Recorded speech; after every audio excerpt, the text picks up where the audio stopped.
Welcome back to Omen Exitio Plague. I'm your host, City.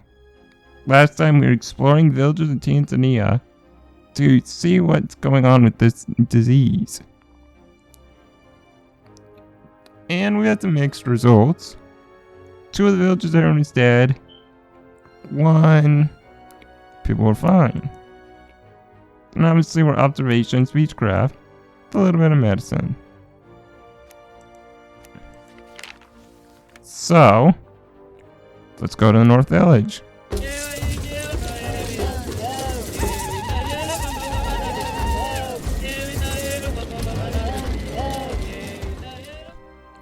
You reach the village, which has its borders delimited by its huts. The air is gloomy and almost solemn, and a group of people, men and women, are swaying from side to side, singing in the middle of a rural square, as if bewitched by a spell. Smith gestures for Betsari to go and talk to them. There's a reek of death that meets your nostrils. The interpreter approaches one of the men standing in a circle. They speak softly for a few moments. The man listens and nods. When Betsari comes back, Smith asks him what's going on. A funeral. The men are gathered around a bonfire, and the whole village is covered by a thin shroud of ash. Some corpses must have been burned here, too. You suppose camp survivors you previously reached went directly to these groups of huts. You can see dead bodies, wrapped up in sheets, being taken from a hut nearby to the bonfire. Fire's about to be lit once more. You have to prevent those bodies from being burned at all costs if you want to know more about the disease.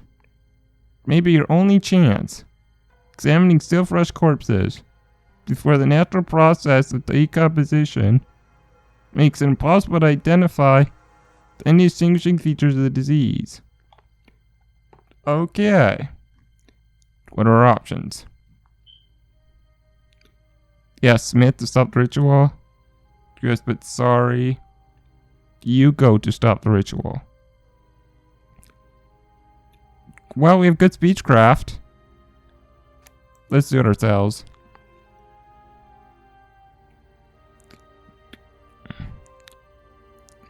You move towards the funeral pyre without hesitation. The men stare at you with bewildered eyes, and you are sure you can feel some hostility in their glances. But Sari's just next to you and he seems nervous. He can't help but look around, stumble over his own feet. Suddenly, as if you push some kind of switch, people's tribes start screaming at you, and they're approaching aggressively. Your should attention to less than peaceful. Okay. Maybe I should have talked to Betsari. Betsari instantly stiffens, and for a moment you feel like he's grinding his teeth so vigorously that he may crack them. He's almost as scared as you are, and you do not need to see him to know that. Men, aim! Crap.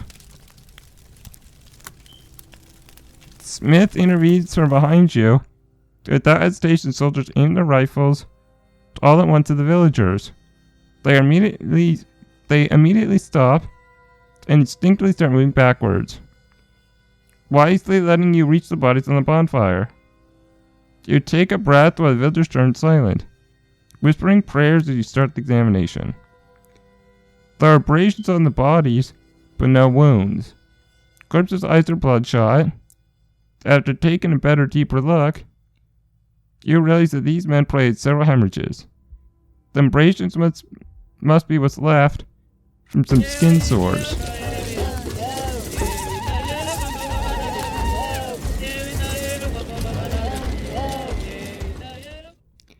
You respectfully stay silent to observe the ritual, watching the bodies burning and shriveling on the bonfire. The funeral chanting is bewitching. They are singing a dirge which belongs to another world. For a moment you are enchanted and mesmerized.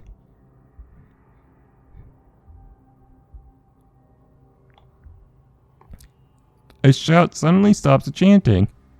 A woman emerges from a hut screaming, trying to throw herself under the bonfire. Villagers manage to stop her before she can reach the flames.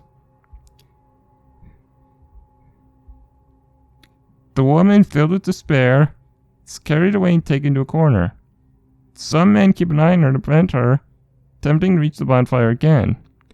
Their whimpers are uneven, interrupted by her weeping and corporal shaking.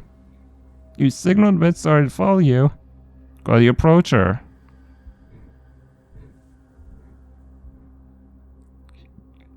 She is now taken on a fetal position, or fetal position, I guess what it's supposed to be, and is swinging back and forth. The woman keeps shaking and talking nonsense for a few seconds, but Betsari's words seem to work. She raises her tear-stained face, stops her nonsensical muttering. She starts answering the interpreter. What is she saying? She wants to run, escape. You raise an eyebrow, wondering whether Betsari speaks the same dialect as the woman. It's clear she did not want to run. She wanted to kill herself.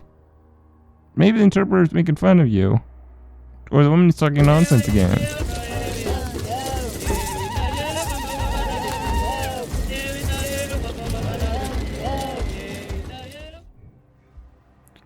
You get back to observing the villagers' ritual. Their funeral chants and dances have resumed around the bonfire, and they look as though they're under hallucinogenic effects of a drug. But Sarai continues to keep an eye on the woman who, meanwhile, seems to have come down completely. The man is talking to her, probably trying to figure out more about the situation. In a single instant, you hear a thud behind you, and when you turn, you see the interpreter pushed to the ground by the woman, to nimbly avoid and sprints towards the bonfire. This time, the others are too focused on the ritual, and they notice the running feet are too late, and she's enveloped by the flames. The dismayed cries of the people are silenced by screaming coming from the bonfire. It's an agonizing and human wailing, in a face which no action can be undertaken but horrified staring. Everyone watches the dark shape of the woman fading to the roaring fire, her features horribly disfigured by the bright white flames. Damn. And this is getting dark quickly.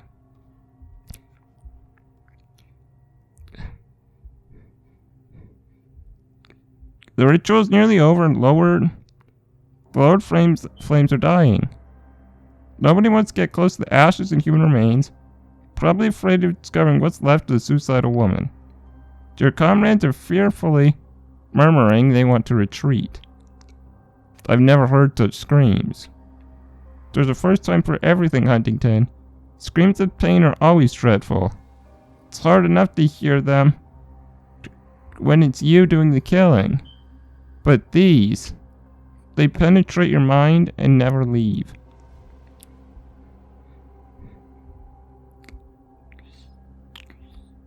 After having said that, you leave the village to head to your next destination. The agonized screams of that woman are still echoing in your head. Damn. Well, it's all the locations. What next?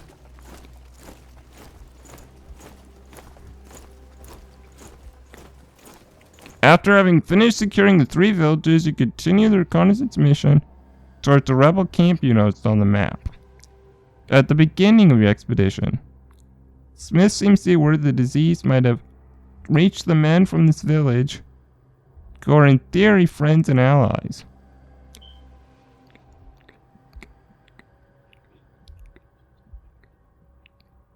At the entrance to this village, you find armed men waiting for you. They have European weapons. Smith gestures to his men to remain calm, while one of the villagers heads towards you and speaks. He is obviously tall and strong, despite his garments hiding some of his body. He has a hostile and suspicious look, and when he talks, his face, which is disfiguredly His guard barely moves. My name is Mukwawa. Mukwawa. I know that's wrong. I'm just going Mukawa. Because I have no idea. My name is Mukawa. I fight against the German army for the liberation of my people. If you come in peace, you're welcome in this village. If you come to make trouble, you will not see the sunrise tomorrow morning. I am Smith, the captain of the squadron, and we have no hostile intentions. Would I discuss a group of enemies which have? Makawa moves quickly. An arm comes out from his garment, stretching out his hand in front of him, upright and steady, interrupting Captain's words. Good. You, come in. You, wait here. Makawa points at you, Smith and Mitsari, and gestures for you to go beyond the entrance to the village. You approach Captain, asks for explanations. We start walking behind the rebel chief. The rebels are on our side. They often spill over into British territory to escape the chase of our common enemy, the Germans. They are a good ally in this war. Makawa orders some of his men to watch the other members of your troop. He has an iron, authoritative voice, but unlike Smith, he doesn't need to raise it to be heard. He moves his hands, gesturing his body seems to hypnotize anyone he faces, inducing them to bend to his will. The British government supports you, Makawa. You don't need these precautions. We are on your side. Makawa's mouth twists, then he starts to talk. Makawa is on his side only. I trust no one. I protect my people at all costs.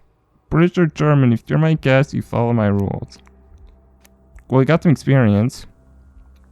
But we need a lot. We need 40.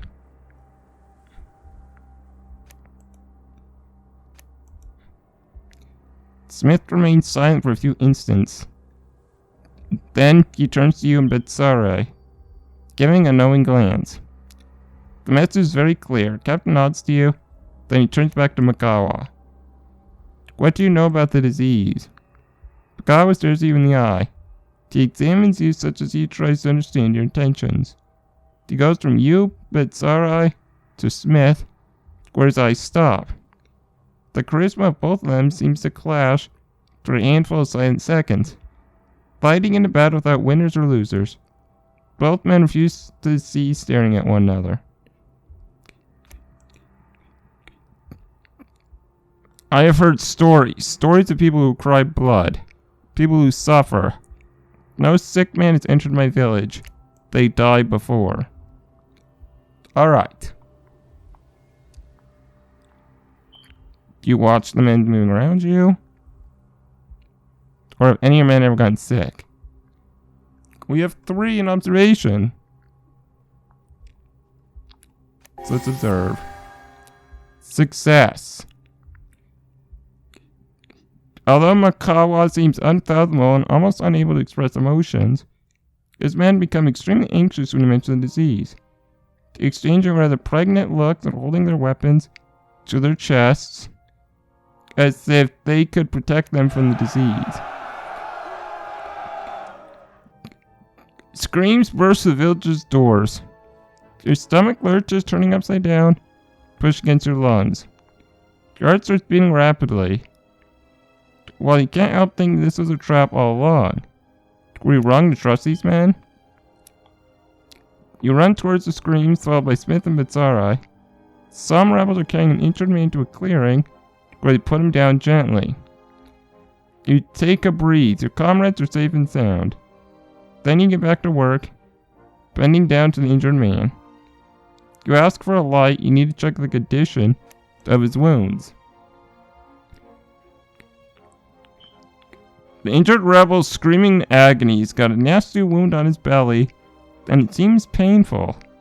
Probably caused by a bayonet piercing his flesh, barely missing his stomach. Maybe you could try to save him. Uh-oh.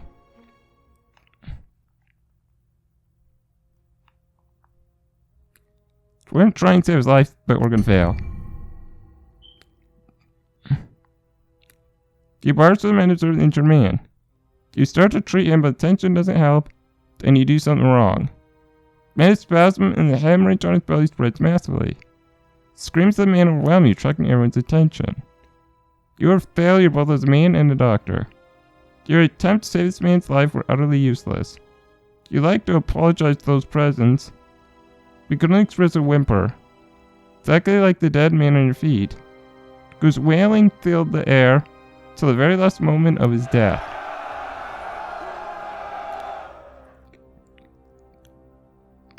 You suddenly realize how messy the situation around you is getting.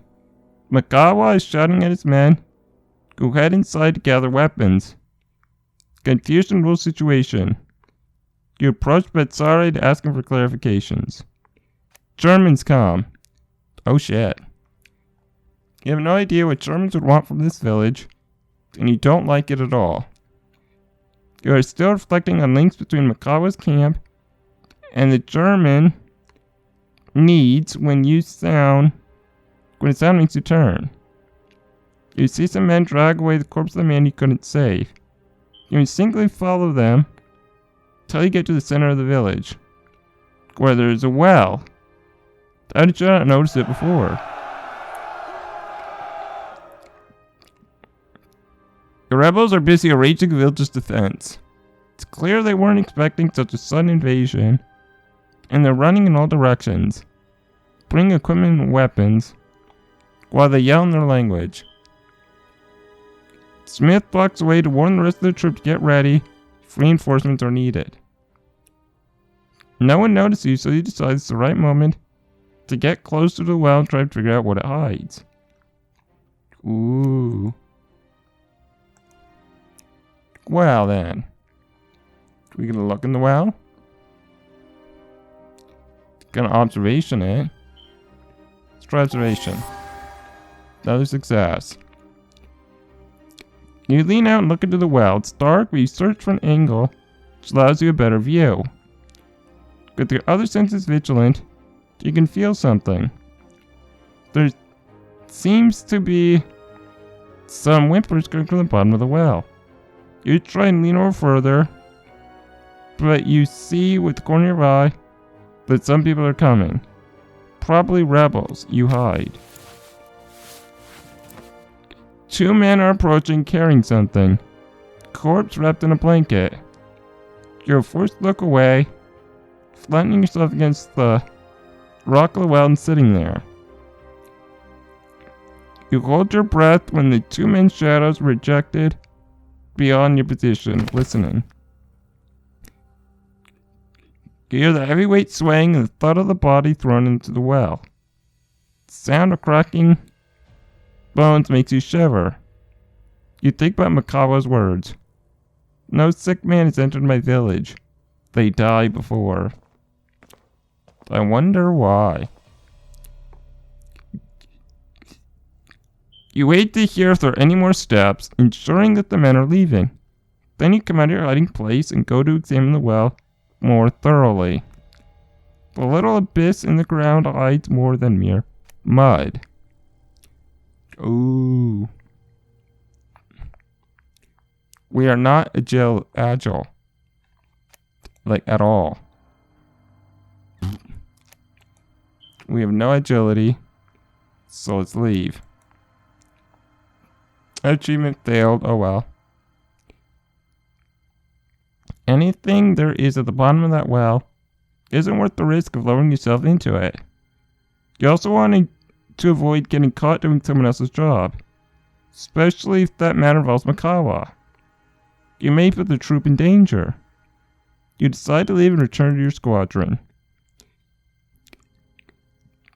Smith is gathering his men with his usual military frown. As he sees you arrive, Captain immediately notices your worried face. What you have just seen has upset you terribly and can't hide it from your superior. Huntington, is something wrong? You raise your eyes to Smith, uncertain how to answer that question. You understand how, behind those cold, strict eyes, he hides a strict concern for your well-being. In the end, you decide to be honest, tell him about your doubts. You know, it seems like every person in our troop, even Smith, is somebody that I like. It's like, holy crap, these characters are all really likable. We need to be careful, Captain. I'm not sure Makawa is telling us the whole truth. I heard some man throwing something into the well. I don't know what it was, but I have a bad feeling about it. I think you're right, Huntington. We've picked a terrible ally, and I can't let this fanatic threaten me or my men. Smith's expression shows aversion and disgust towards the rebel chief, a tyrannical ruler, able to subjugate his entire tribe with terror. After a slight hesitation, Captain seems to come back to his senses, regaining his military behavior, and he gives an order to the squadron. Ready your weapons, the Germans are coming. Very interesting. Very interesting indeed. Alright.